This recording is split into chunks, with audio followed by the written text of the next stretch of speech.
i-netradio.com. i-netradio.com.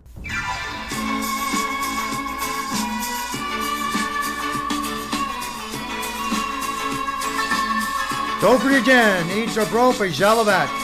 This is Springtime in Moscow with your hosts James Tuthill and Steven Stimson. We've got some Russian with a little American, and we're serious with a little humor. So Jim, what's going on in the world today? Thank you, Steve, for the beautiful words. I'm Jim Tuthill, and this is Springtime in Moscow. Today, we are broadcasting from Miami, Florida, New Jersey, our servers in Quebec, and our wonderful support staff, Jim and Xavier, are still on the tropical island of Mauritius in the middle of the Indian Ocean. I want to remind everybody, we're here on i-netradio.com 24 hours a day, 7 days a week. We are also on powertalk.com, PWR Talk, all one word.com. We want to congratulate our good friend Lillian Caldwell for having achieved 3 million listeners for the year 2012. And Lillian, we know you're well on your way to 4 million listeners for this year. Every day, Christina Botnari, the beautiful, the accomplished, the award-winning violinist and the daughter of Yuri Botnari, who many times has conducted the Moscow Philharmonic and the Moscow Symphony, brings us the classical music hour at 12 noon and 8 p.m. New York and Miami time. The classical music hour is also sponsored by the Russian Music Society, which is dedicated to the preservation of Russian classical music throughout the world. Every day, we have Elizabeth Alberti, the very, very funny lady from Colombia, who now lives here in Miami, Florida, together with her sidekick, J.W. Long, the creative genius of the show. They have their battles and they have their bliss down in Ashdown, Arkansas, and we have a little bit of Southern humor every day at 11 a.m. and 6 p.m. New York and Miami time. I want to remind everybody, we have DJ Sasha, originally from St. Petersburg, Russia, who now lives in Calgary, Canada. He brings us techno music every day at 10 a.m., 5 and 9 p.m. Miami time. Techno music is interesting. I actually listened to an hour of his show the other day, and I was pleasantly surprised. I didn't think I was going to like it, but I did like it. Today, I have, I believe, from Livingston, New Jersey, or somewhere close to there, Jake Danishevsky. Did I pronounce your name correctly, Jake? Yes, you did, James. I'm in Essex County, New Jersey. Yes, you know, I graduated from Rutgers University. Oh, did you? That's not far. In New Brunswick, New Jersey. I have a degree in English, and I've always been proud to be associated with Rutgers, even though they've had some problems the last couple of weeks. So we try. Jake, I know that you have written some books and some writings, and I have looked a little bit into your history, and I saw that someone had written, maybe you wrote it, a statement that socialism is not an option. Well, I was on the radio show. It's called Socialism is Not an Option. Yes. I agree. And you, I agree. Okay, I'm with you. I disagree, but that's why you're here on the show. And something called American exceptionalism, which that I love it when I hear that. That just floors me. I love that term. I can't believe it. Sometimes I go into a coma when I hear that term. Okay. But anyway, we're here today, and I'm going to just set the stage very briefly. My family came to America in 1632. On October 21st, 1640, together with 4 other families, we planted the British flag. We created what became New York State. My father was born in a house that's a United States historical landmark, and we lived in that town for 339 years. I am a liberal Democrat. I am not too crazy about the Republican Party. And I believe, and I don't want to put words in your mouth, I think that you lived in the former Soviet Union until you were 13 and a half years of age. I think that you have education in software engineering. I think that you could be characterized as a conservative Republican. And I think that you idolize a man named Ronald Reagan. Is that fairly close? That is absolutely close. That's actually correct. Very close. Okay. Now, this is the deal. I'm going to read you two definitions. I have a definition of socialism. You ready? Sure. I mean, let's just go right into it. Okay. There is nothing more feared and hated in America.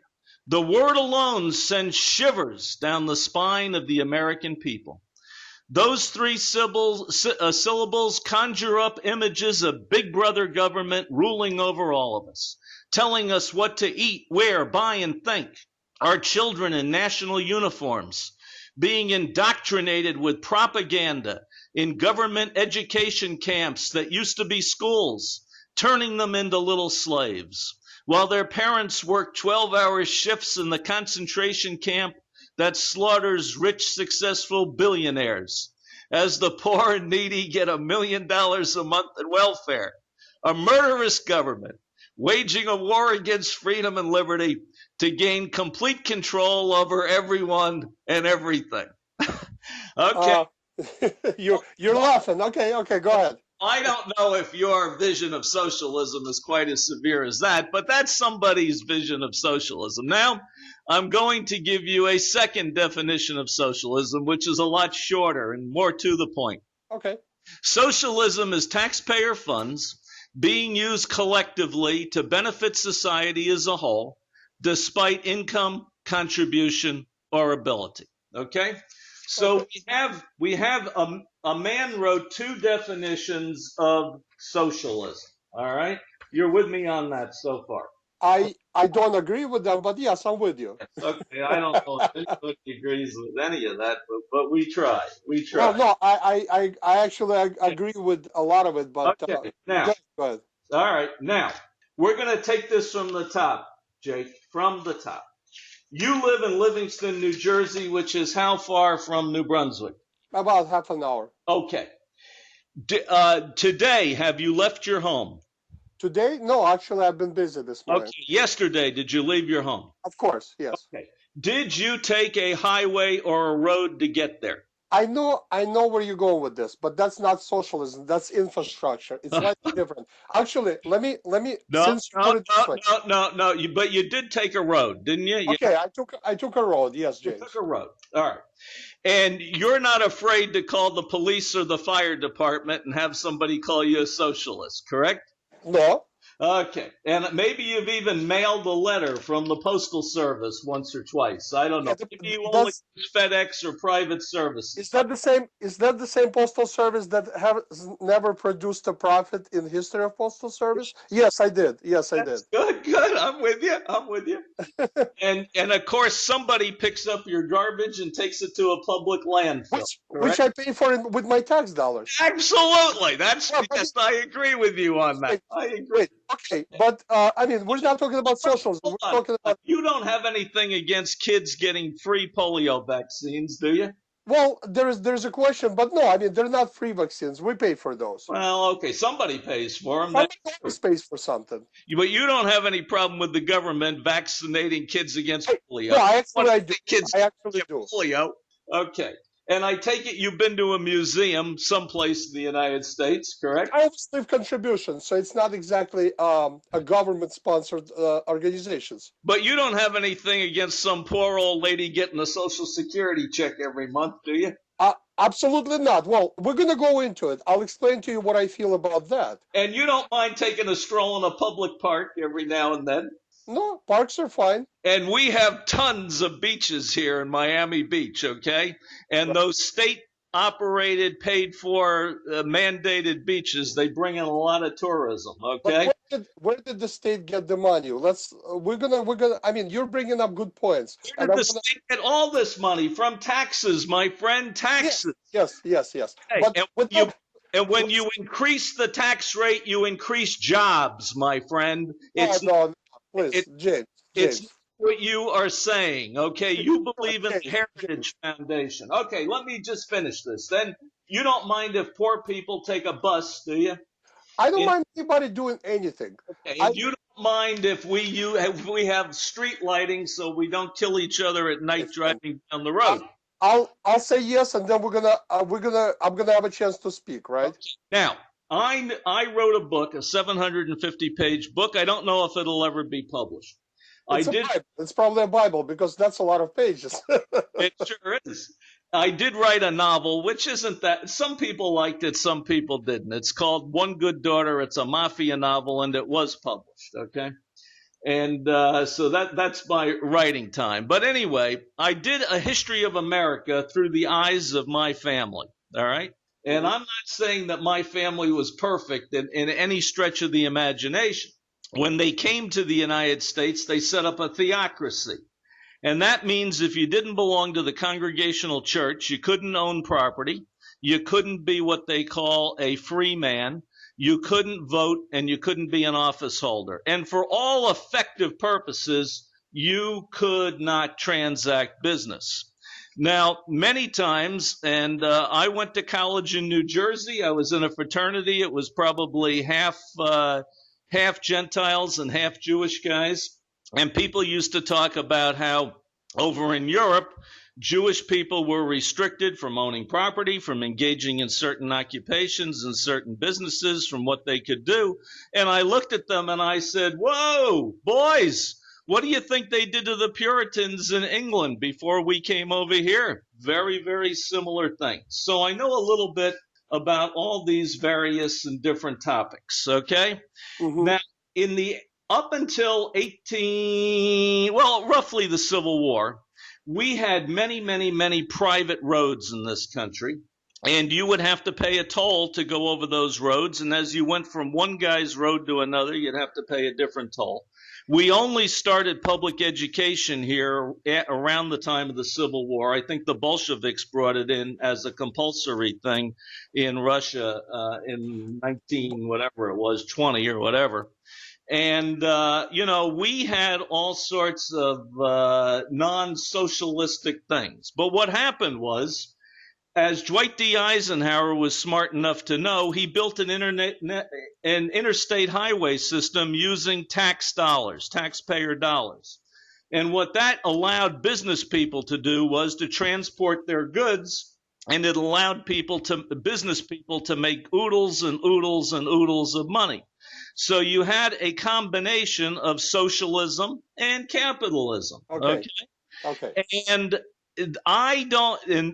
this is the most socialistic, capitalistic country you will ever find. I read you 20 instances of social aspects. I could have read you 100. Now I'm going to let you tell me why you hate socialism. Okay. Well, first of all, have you ever lived in socialism? Honestly, have you ever lived in socialism? I think that is one of the problems here. I think your culture had a huge impact upon you. Okay, well, I mean that's a good reason why a person would see it clearly.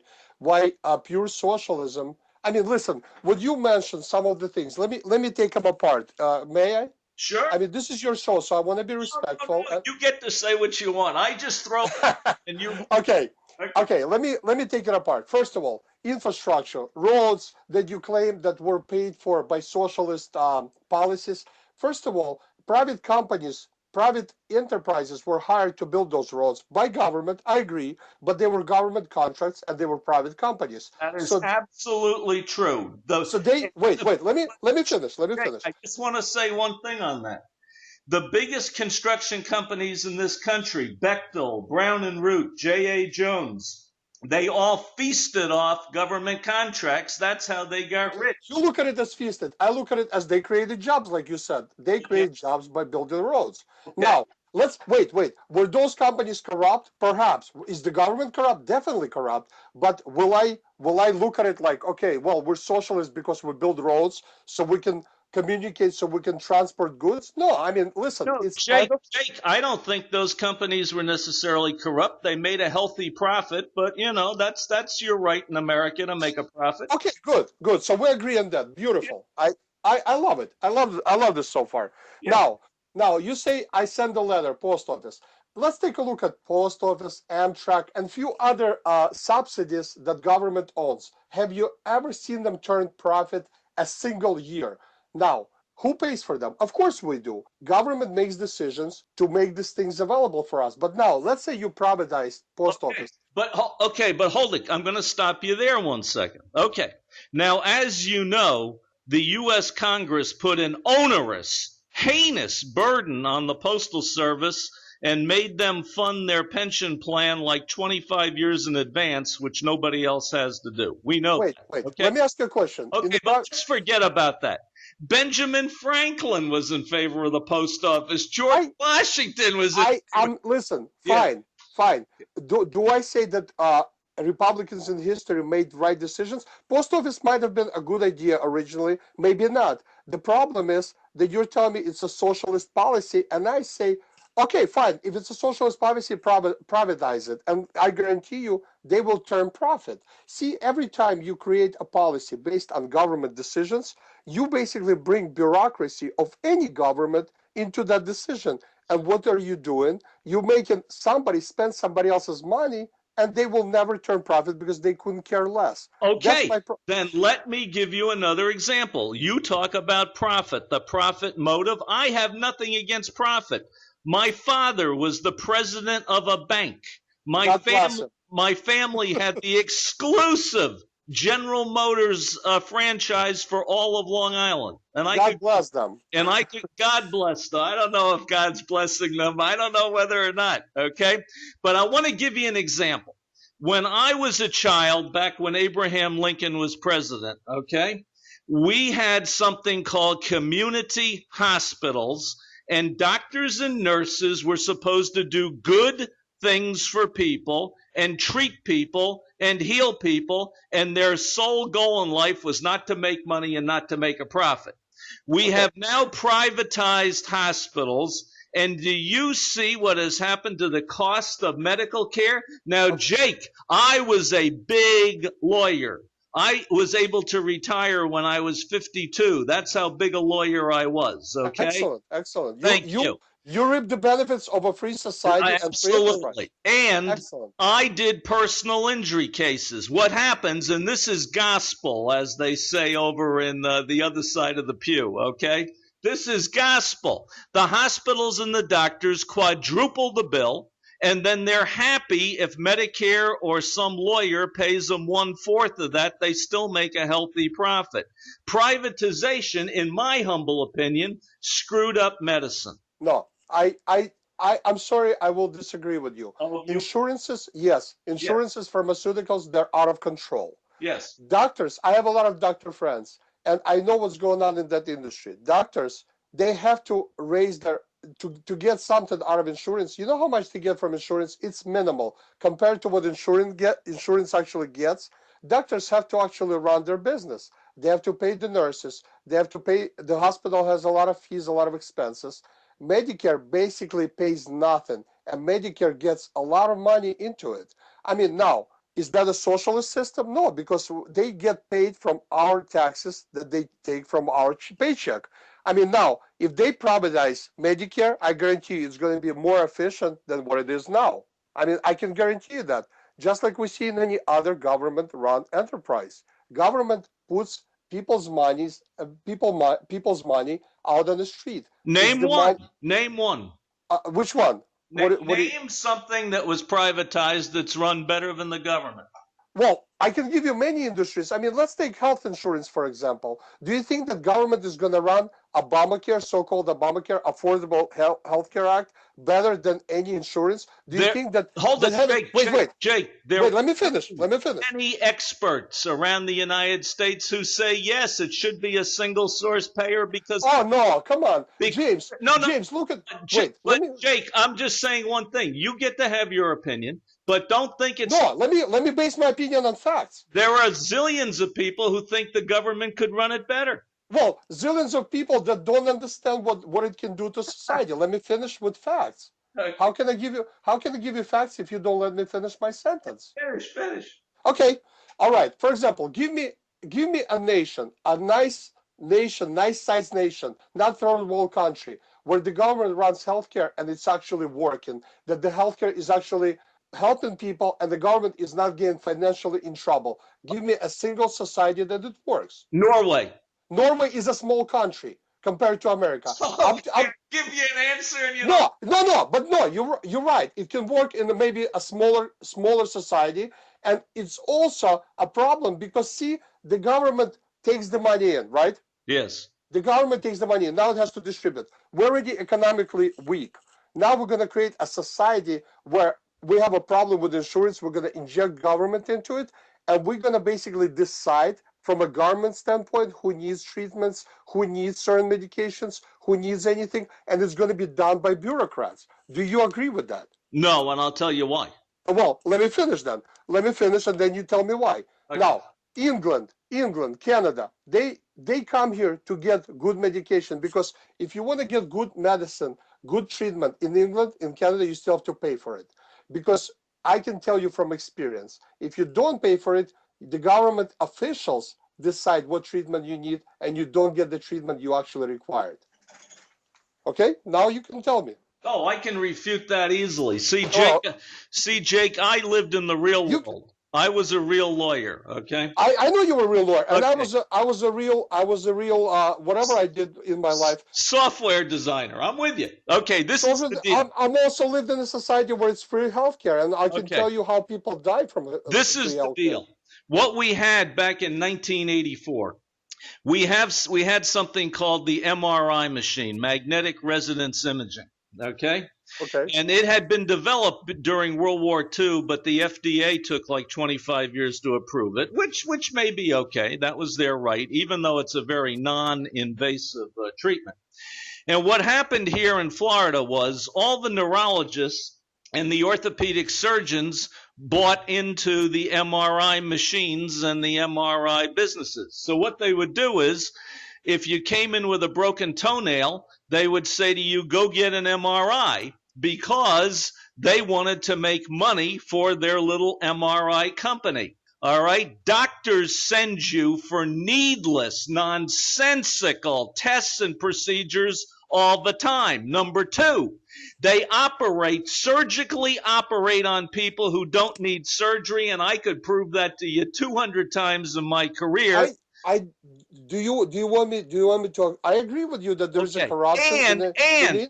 And the mortality rate in Western Europe is exactly the same as in the United States, and they do 1/10 of the surgeries that we do here in the United States. These guys all want to make money so their wives can drive around in Mercedes convertibles and their kids can go to $25,000 kindergartens. That's James, it, Jake. James. Yes. You're telling me that mortality rate is the same. Okay, I'll take that because I don't know the facts. I don't know the statistics. But do you want to tell me that you get all the information and all the facts that how many people actually get treated and how many people don't in England? When you can read articles, you can see data that people don't get the treatment sometimes because their priority to society is not as important. For example, a 70-year-old person in England that needs a heart surgery will not get it because their priority to society, their value to society is not as important as, let's say, a 20-year-old. And that's a fact. That is a fact. Okay. So mortality, yeah, that person lived until 70. What happens in the United States if I don't have insurance and I can't afford the surgery? But here's the problem.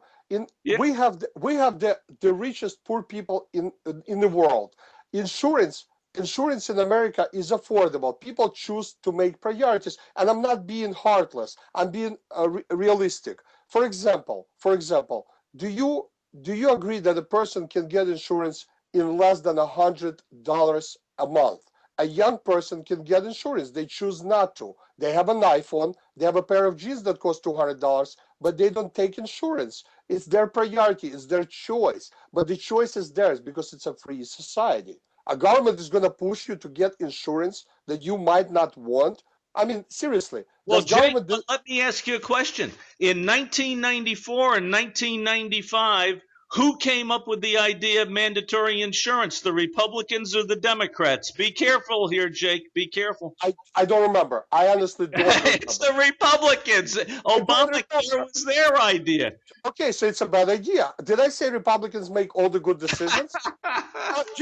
James, listen, first of all, Yes. First of all, can I give you an example from my book, which actually I didn't mention yet? Hold it. What's the name of your book? I want to get that out for everybody. Sure. AfterTastes and Tales from Russia. Okay. AfterTastes, plural, and Tales from Russia. People, what the basic theme and topic of the book is. Basically, the basic theme is to explain by tales from my childhood, stories from my parents, and their life in Soviet Union, in the Ukraine. Well, we lived in Ukraine, but the entire nation, more or less, and how it's compared to what we see here, how it's compared to what we see, the policies and different ideas and agendas, decisions that we see here. Because, see, James, we comparing Democrats to Republicans, but you fail to see, and maybe you don't, but you fail to see that what we have now is neither Democrats or Republicans. We have progressive socialists, and that's the problem. Okay, now, Jake, before we get off that, do you have a website? Do you have a website? No, it can be purchased. Well, I run some pages on Facebook, and one of the pages is facebook.com/AfterTastes and Tales. AfterTastes and Tales. Yes. Okay. But also the book can be purchased anywhere online. It can be in either format, Nook, Kindle, soft cover. It's available. If you type a name on Google, you'll find tons and tons of information where to purchase. Okay. Now, Jake, I want to let you in on a little secret. Sure. For 4 years, I dated. That's a polite way of saying I lived with a girl from Odessa. Okay. Okay. So I know a little bit about Ukraine too. All right. Okay. Odessa is actually a nice city in Ukraine. It's and it's on the water. And she was a beautiful woman. Okay. Well, I'm sure she was. She was very beautiful. Now, this is the deal. Before we go any further here, I want to see if I've got something straight because I think I do, but maybe I don't. Are you saying that when an enterprise is taxpayer funded, that is socialism or is not socialism? If it's government run, you're looking into the area of socialism, yes. But socialism, pure socialism, and I mean, you gave me definitions. Okay, let me take care of those definitions because I never addressed that part. Yes, by the way, the first definition I gave you, I thought was a little facetious, a little exaggerated. Okay. It was a little, but not much, not much. Put billionaires in concentration camps. Oh my God! Wait, James. Yes. I'll give you a perfect example. How many billionaires in Russia did Putin put in concentration camps after they said they're no longer socialist or communist? Khodorkovsky's in jail. Okay, why? Because he made too damn much money. Oh. So they do that. Okay, no, that's not the same. That's not the only reason why he's in jail. He was ambitious for politics, and I don't think Putin likes anybody who's ambitious for politics. Well, Pakarov didn't go to jail. He likes Khodorkovsky. Well, I mean, listen, like I said, he didn't just put him for being a billionaire, but there are billionaires in Russian jail. Yes. And there's a reason why they put them there, because they create competition for government. I understand. And don't forget one thing. Pakarov, they let him go, and he now owns the Brooklyn Nets. And he's doing pretty well with the Brooklyn Nets. Listen, but he still did time, and his time was served for doing basically nothing but being competition to what Putin sees as a danger to his government. Okay. Well, okay. Tell me about that first definition. Okay. All right. Okay. First definition. Okay. I'll give you just a simple example. Yes. People do work long hours, and person next to them doesn't do anything, and they both get the same money. Is that fair? Is that equal and fair? And you're telling me that happened in the USSR all the time. Yes. All the time. I mean, here's the problem.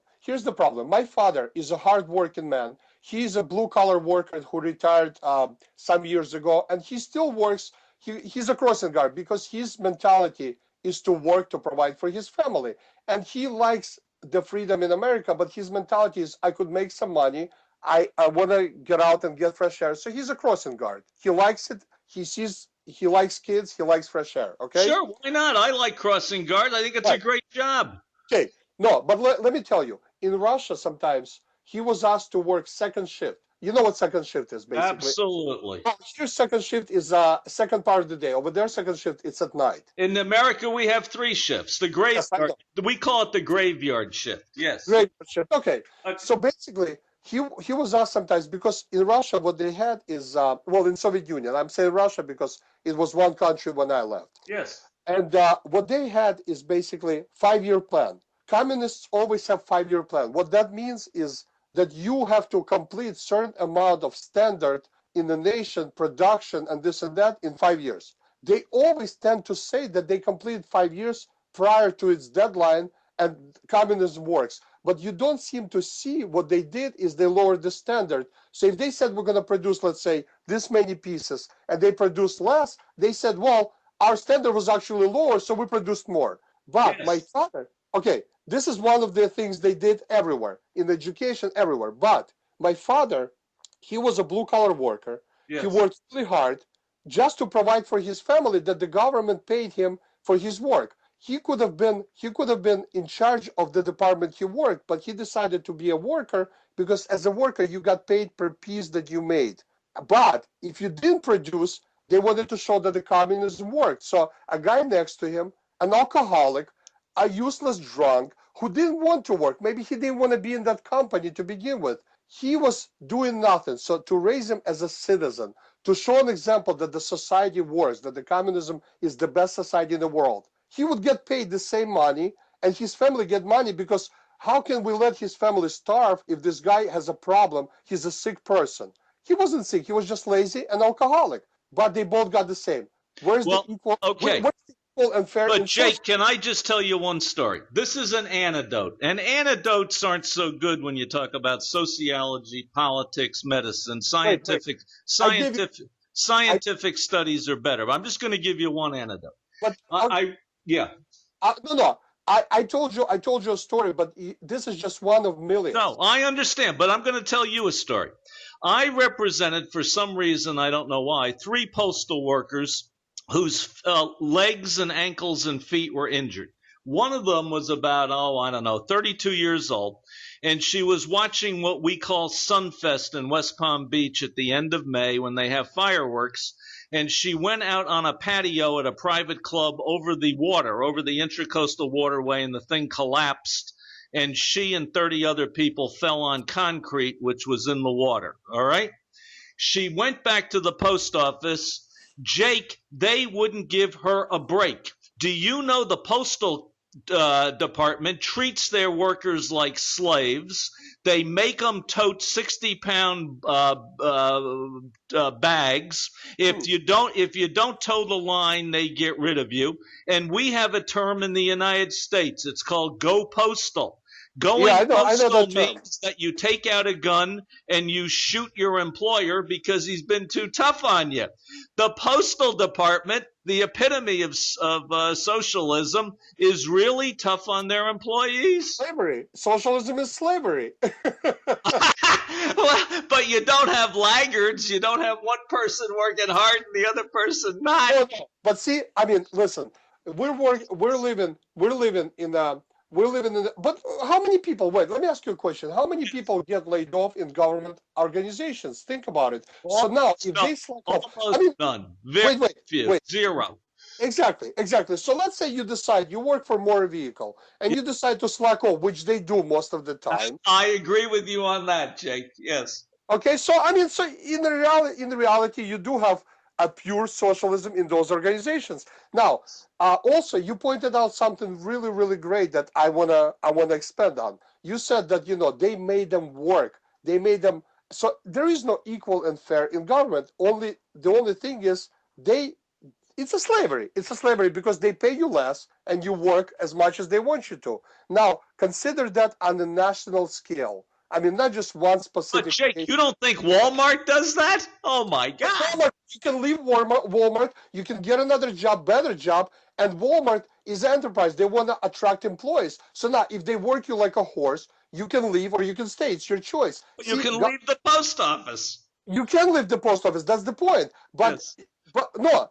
That's why we call it a free society. You don't have to work for a specific organization. You're not forced to keep your job forever and ever, and you can leave and find another job easily. That's what I love about free society. We all agree on that. Okay, now, Jake, no, I have to cut you off because we're going to go to a commercial break. Okay. Before we do, Jake, I'm just warning you now. It's going to take more than one show for you and I to get through all this. Okay? That's sure. I agree. I It's agree. going to take more than one show. Okay, right now, we are going to go to commercial break. Are you worried about losing your home to foreclosure? If you've been served by your bank, you have approximately 30 days to respond. If you do not respond, you could lose your home. You have rights. Learn your rights now by calling the National Foreclosure Defense Hotline. 800-818-9735, 800-818-9735, 800-818-9735, 800-818-9735. Do you have student loans and are worried about making your payments? Stop worrying. Now, Direct Student Aid can help you if you are behind, if you are late, or even if you are in default on your student loans. We can help cut your payments fast. We provide student loan relief, getting you relief from your student loans right away. We will stop any harassing phone calls, stop any wage garnishments, and even remove any tax liens. No matter how much you owe or how far behind you are with payments, call our established Direct Student Aid toll-free assistance line right now. We can fix your student loan problems guaranteed. That's right, we guarantee we will get your student loan out of default and cut your payments right away. We have helped thousands of people just like you fix their student loans. Best of all, it's 100% guaranteed. Don't go another day with your loans behind or in default. Our specialists are waiting for your call. Call 866-855-6516. That's 866-855-6516. Again, call 866-855-6516. That's 866-855-6516. I'm here today, James Tuthill, on Springtime in Moscow with Jake Danishevsky. Jake, how are you? Jake, on internet broadcasting, we always have a few glitches, okay? It's hard to broadcast between the Indian Ocean, Moscow, New Jersey, and Miami, but we're back. Okay, we have been talking about socialism. I'm going to be very, very, very candid with you, okay? I'm a white Anglo-Saxon Protestant guy, and I believe that white Anglo-Saxon Protestants are the greediest people who ever lived. And I think that they have turned America into a very greedy country. You have written, I think, in some of the documents that I took off the internet that you're a Jewish guy, and that's where we are. I'm going to tell you a story. You don't seem too thrilled with socialism, and I understand what you're saying. I learned in law there are not two sides to every story. There are 100 sides to every story. Okay? All right. We have the biggest Jewish country club in the United States in Palm Beach. It's called the Palm Beach Country Club. And to be a member every year, to renew your membership, you have to prove that you have given more, and I think they've upped it recently to 200, but it was $100,000 in charitable giving. And you know something? I agree with that 100%. I applaud that 100%. And I think those guys are doing the right thing and they're on the right track. I am a person who believes in compassion. Now, I saw that I don't think you're crazy about Mr. Obama because you gave favorable reviews on the internet to a book that was critical of Mr. Obama. But Mr. Obama said something that I agreed with. One time when a Supreme Court nominee came up to be approved or disapproved, he said, I like a judge who is compassionate. And oh my God, the Republicans went crazy. And they said, how can a judge be compassionate? Well, I'll tell you how, Jake. Let's say you have a 16-year-old son, or I have a 16-year-old son, and he goes out and he takes a car for a joyride. The law calls that stealing theft. It's a 20-year felony. But you and I know in our hearts that really wasn't stealing a car. The kid was taking it for a joyride. And we used to have a saying in this country, boys will be boys, okay? And we had a time when judges were compassionate. And they'd come in and they'd yell at the kid and they'd scream at the kid and they'd say, but I'm going to give you a second chance. Okay? And I don't think that there's anything wrong with being compassionate towards people.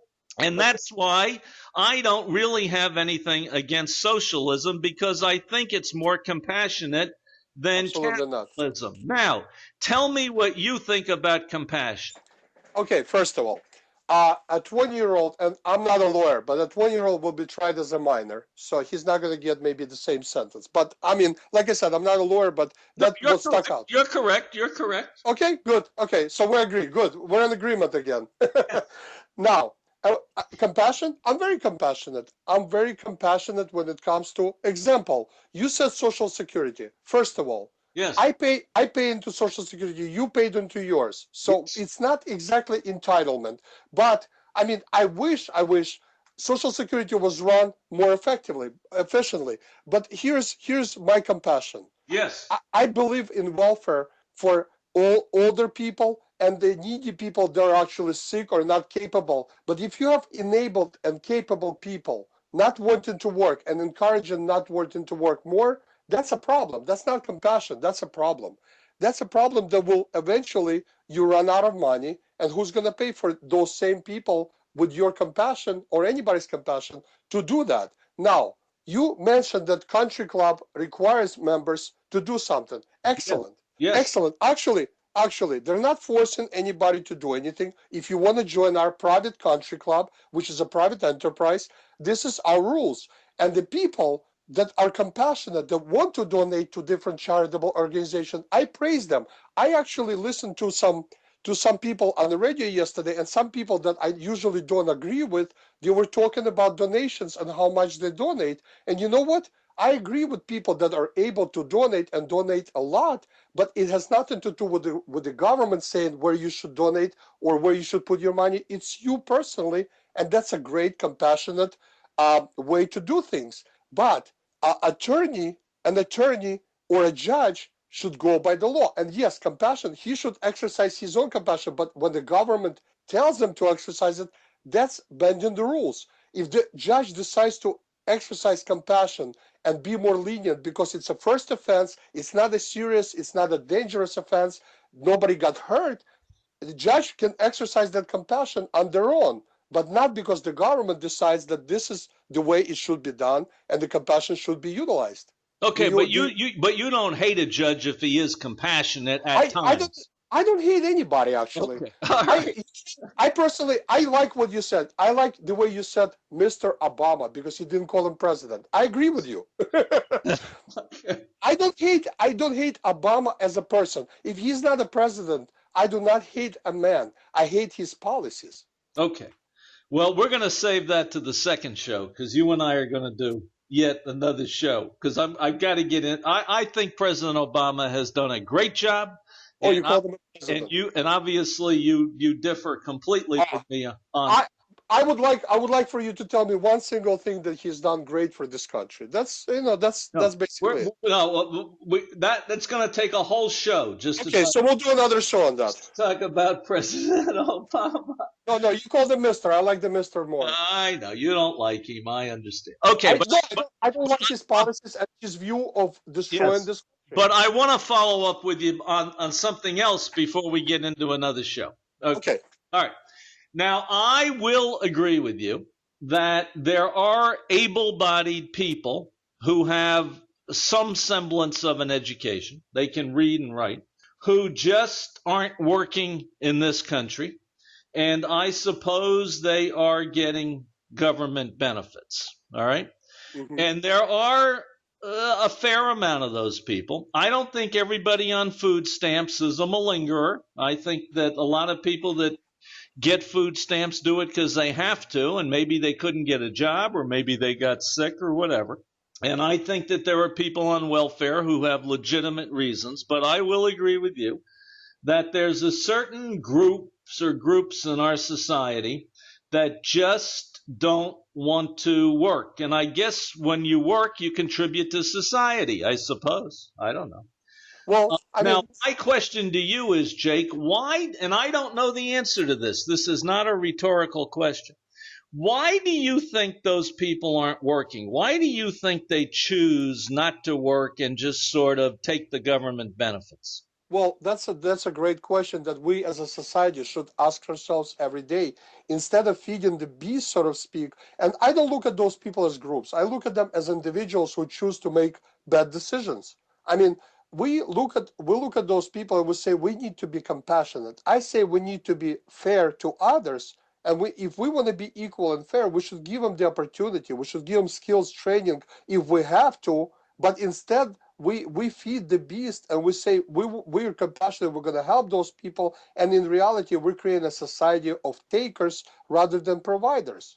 And I don't know how we can fix it. But by putting more money into those programs, it's not going to fix it. It's just going to create bigger. It's going to create bigger organizations in government to run those programs, and then we're going to have corrupt government politicians feeding into those programs and feeding people that are basically are able to feed themselves. Well, I've heard your argument many times. There's a saying, and I never get it right. But if it goes along the lines of, if you want to teach a man how to eat, if you want to feed a man, teach him how to fish, or something like that. Yeah, if you want to give a man a fish, you will feed him for a day. If you want to teach him how to fish, he'll eat for a lifetime. And if you give him a government program, he'll vote Democrat for the rest of his life. Well, no, you know where I disagree with you on I'm just Jake? kidding around. No, I don't think that most of those people vote. I don't even think they vote. You don't think they vote? Well, I mean, maybe not. I just think that I think it's a huge voting block, and they vote strictly on who's going to give them a bigger chunk of a little breadcrumb rather than go out and get a loaf of bread themselves. Okay, well, let me go take this a further step. To keep my law license, I don't want to lose that. I have to take continuing education, and I just took a course on bankruptcy. Mm-hmm. I was never a bankruptcy lawyer, but I was interested, so I sat there for an hour and a half and listened to it. And they have something called a means test now, because a lot of people were fraudulent in trying to claim bankruptcy, and now you have to pass sort of a means test. Okay? Mm-hmm. Now, I have to believe, Jake, that if somebody's blind and can't get a job, you don't mind their getting public assistance. I can't. No. Okay. All right. In fact, I said, if you're not able, if you're sick, if you're elderly, I mean, that's as a society, that's a compassionate thing to do. I mean, we pay taxes, and these taxes should cover Americans, should help Americans that require that help. I mean, like unemployment, you pay into unemployment. So when you're unemployed, you collect some benefits that you paid into. Yes, and I agree with you. I don't like that word entitlement, because I paid into Social Security, and I have a right, not an entitlement. I have a right to get my damn money back. Okay. The problem with Social Security, you don't get even close to what you paid into. That's true. So if they create a private account for you, you probably do a lot better. Okay, but I have a right. You have a right to that money. No, Social Security, to get a little bit of my money back. Social Security it's your money given to you at a very small percentage. Okay. All right.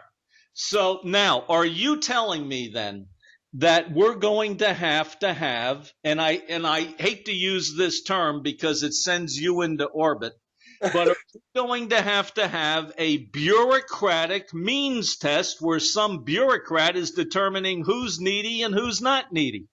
Yes, I agree. I agree that it's a bureaucrat that decides, and it's a problem. It's a problem. I mean, I don't know how to fix it. I don't have all the solutions. I agree with you that a bureaucrat somewhere decides, okay, this people need this and people don't. And it could be the same group of people. Yes. Now you realize that there are some really decent, honorable people, including in New Jersey. Yes. Men who went to college and tried to get ahead and tried to be educated and try to get a job or a profession. And there are instances, Jake, where they send out 100 resumes and no kidding around. They can't get a job, and it depresses them. It drives them towards suicide. They think they're a failure. They can't support their family. Do you realize there are legitimate people out there who can't get a job? I agree with you. No, listen, I've been there myself. I've been there many times. I mean, but you know what? I try to get off it as soon as possible. If I collected unemployment and the lady said, do you need any training? I said, do you realize I lose money just by being in this office? And she smiled and she knew what I was talking about. I did not want to be on unemployment or in the unemployment office longer than I had to. I was out trying to find a job. There are people that are legitimately trying to get back into workforce. Okay. I agree with you. Now, we only have a few minutes in relative terms here. We've only got about 10 minutes. Let's get back to the roads business and the bridges business and all that stuff. No, because this always baffles me. Okay. As I told you, in fact, my family had a little stretch of private road. I think it was a mile long or something. Okay. And they screwed everybody and charged, I don't know, And to go through pasture land, to open somebody's gate, you had to pay a toll. Yada, yada, yada. Yeah. So anyway, do you have a problem with what you call, and I guess it's true, public infrastructure in the form of a police department, a fire department, roads, highways, and bridges? Listen, no, I don't, but we pay for those. We do pay for those. So I don't have a what's the problem. difference between paying for I'll tell you. socialism? Tell me.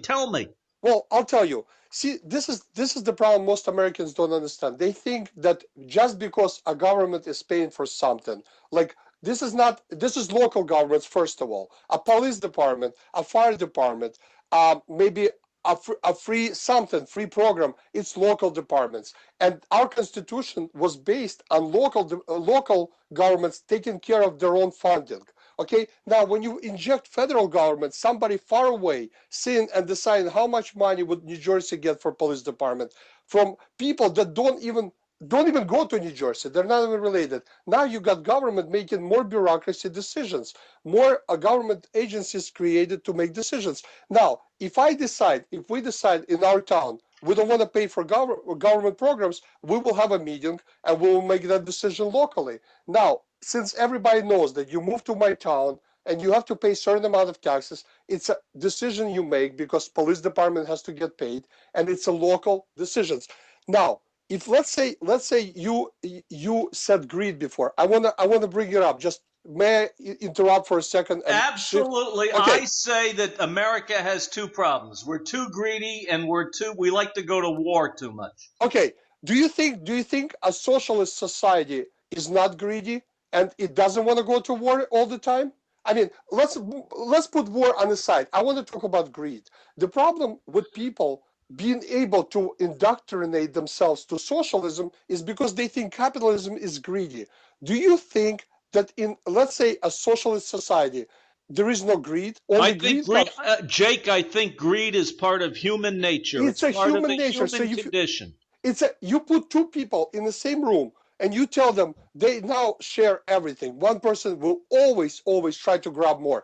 And it's not a problem. It's a human nature. You can't fix that. It's just the way it is. I agree with you. Okay, so now, having said that, people always say capitalism is greedy because people try to earn more at the expense of others. And in socialist society, government tries to earn more at the expense of others, but nobody has opportunity. At least in capitalism, everybody has opportunity to become a capitalist, to become a business owner, to become a CEO of the company. In Soviet Union, most people didn't have that opportunity. And this is exactly what I like about a free society. You have the opportunity, whether or not you take that opportunity, or maybe you have a bad luck. Yeah, but Jake, look what happened with Perestroika and Yeltsin.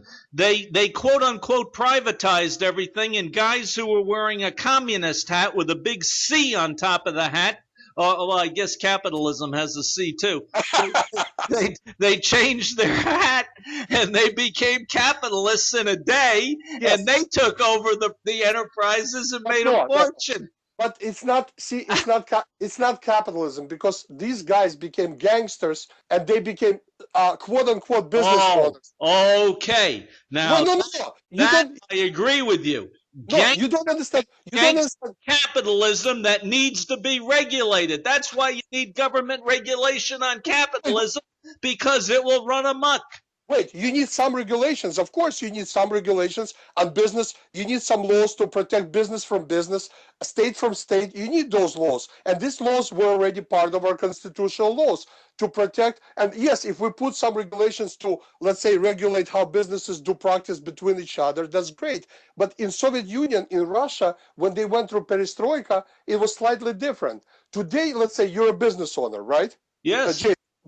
Play with me a role model, which I actually I heard many people say that a guy comes to America and he has a business in Russia. He goes back to Russia and his partner said, "You're no longer part of our business." Why? Because we have more power and you don't. So get the hell out of here. Now, what they did, they pushed him out of his own business without any contracts, without any law, without anything, because this is just a bunch of people who grabs the most power, and they create money overnight because they literally just go through corrupt Okay. gangster activities. I mean, now you're talking about you don't like some business and maybe they're corrupt business in America, but they're still bound by laws and they can still. But I haven't used the word corrupt business yet. I haven't said that. No, you didn't say that. I'm saying that listen, business can be corrupt also, but Yes. wait, but at least you have laws and that business abides by laws. And if you have two partners in the business, they can take each other to court, they can bring each other on specific charges, and at least you have a government. Yeah, but I don't think you have that in Moscow or Kyiv. I don't think you have law enforcement. Wait, you have a government system Yes. bound by, you have a court that bound by laws, not by some emotion or somebody who has more power over you. And I mean, in socialist society, government had power over you, and when they went free, it wasn't capitalism. It was just basically a bunch of people riding around grabbing power. And it was gangsterism. It was gangsterism. Okay, exactly. I agree with you. And on the next show, which we're going to do shortly, I want to talk to you about law and how you have to have law to have a commercial society. But before we leave, I'm going back to my kick on roads and bridges. I want to give you an example. Okay. Mr. Romney, who I thought was a horrible person and a horrible candidate, you probably disagree with me. I disagree completely. I'll tell you. He goes out and his venture capitalist group takes over Staples. Staples sells office goods. Okay, now listen to me. When there's a robbery at Staples, they call the police. When one of their employees gets sick, they call fire rescue. In order to transport their goods from store to store, they use highways and bridges. Is that socialism, and is capitalism, and is private enterprise getting the advantage of that socialistic system? It's not socialism because, like I said, you doing business in a specific town, state, you're paying for those programs, you're paying for those things. Okay, it's decided by state how many cops to give you, how many police officers, how much services to provide, and you in that state, you choose to do business or live in that state. It's a local decision. So, Jake, just let me interrupt you. I just want to make sure I'm following you. Now, so if it comes out of, and I'm not trying to argue with you here, if it comes out of tax money, it's not socialism? No, socialism is when it's run straight from the federal government, first of all. Second of all, if every business is basically like, look at the subsidies that the government gives into many businesses. I did not agree on stimulus package, both Bush and Obama. I'll tell you why, because government basically bought their share into different business enterprises. The less government, the better. I mean, you have police department, okay? Police department. If you can privatize police department, so be it. Wow. But you can't. And Jake, I think without government, we would have never come out of the Great Depression. I don't think we would have come out of the Great Recession. I think we have to have government. Well, no. I didn't say no government because otherwise you have anarchy. But the basic function of a government is to protect its citizens. And, we haven't seen that in the last 4 or 5 years. I think it protects the economy. I don't think it impedes the economy. Government protects our economy. How? How did in the past, let's say 5-6 years, we have been protected? Because when the Federal Reserve went out and lowered the discount rate to roughly zero, it stimulated the economy, and we were in one hell of a recession after Bush cut all those taxes. I'm not making this up, Jake. I'm not saying it to fight with you. I'm not fighting with you. First of all, when Bush cut taxes, okay? Yes. Job market did go up. Bush did create jobs. The Bush did create 4 million jobs. It's not pretending that the unemployment rate went down. See, when you say unemployment rate went down, like Obama administration does right now, if people stop looking for a job, they consider. I understand that too. If they stop looking, the rate. Listen, without pointing fingers at Bush and Obama, let's look at it this way. But Jake, I have some bad news for you. I'm bringing you back. I'm out of time. I'm bringing you back on the next show. We're going to do this again, and I really want to debate these issues with you, okay? We just touched the surface. So I want to say to all our listeners around the world, thank you for listening. We love it. We love all the people who tune in. We get Google Analytics. We thank you. And we say to everybody, Yavasla Blue, Das Vidanya. Bye-bye, Paka Paka. i-netradio.com. i-netradio.com.